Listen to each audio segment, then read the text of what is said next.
Saudara-saudara yang terkasih dalam Tuhan Yesus, puji syukur, shalom, kita bersama-sama di dalam firman Tuhan, renungan kita pada saat ini. Mari kita berdoa. Ya Tuhan, Allah Bapa di syurga, terpujilah Engkau karena pimpinan dan penjagaan Tuhan yang sudah diberikan kepada kami, sehingga kami dapat mengikuti firman Tuhan dengan baik saat ini. Kami serahkan semuanya kepada Engkau dalam nama Yesus. Amin. Judul firman Tuhan kita pada saat ini adalah Petrus berhenti menyebut orang najis atau tidak tahir.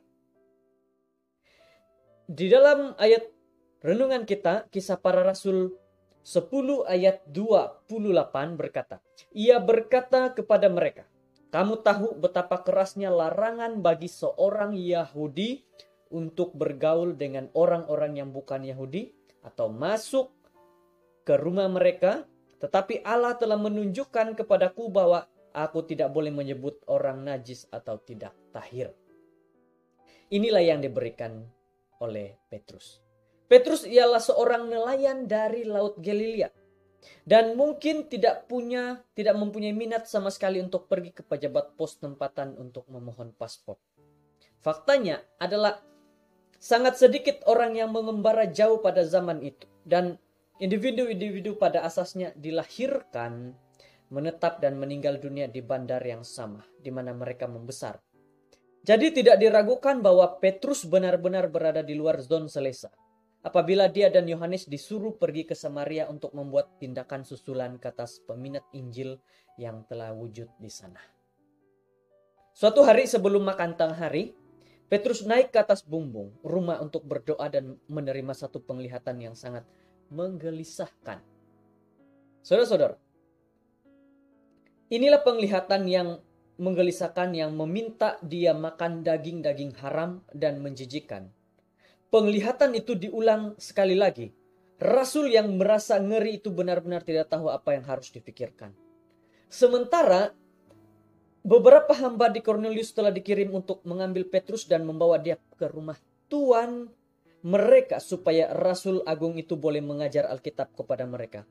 Keesokan harinya, Petrus membawa beberapa lagi anggota gereja karena dia cukup tahu untuk melawat orang-orang bukan Yahudi di rumah mereka adalah bertentangan dengan polisi dan dia pasti akan dikritik serta dipanggil untuk memberi laporan tentang mengapa dia berada di rumah orang Yahudi yang najis. Saudara-saudara yang terkasih, Kisah Para Rasul 10 terutama sekali tidak ada mengatakan tentang Tuhan membenarkan memakan makanan yang haram. Tetapi ini lebih merujuk kepada tentang menerima orang tidak kira apapun bangsanya, tidak kira apapun sukunya.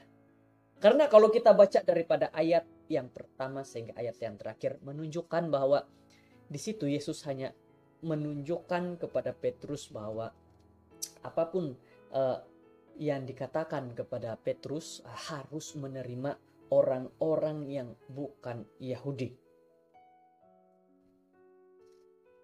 Siapapun mereka, terimalah. Sama seperti kisah pertobatan Saulus apabila malaikat datang kepada Kornelius, tidak ada penentangan di pihaknya untuk memanggil Petrus datang ke rumah. Sebaliknya Petrus jelas sekali terpaksa mengheret kaki dalam setiap langkah di setiap jalan.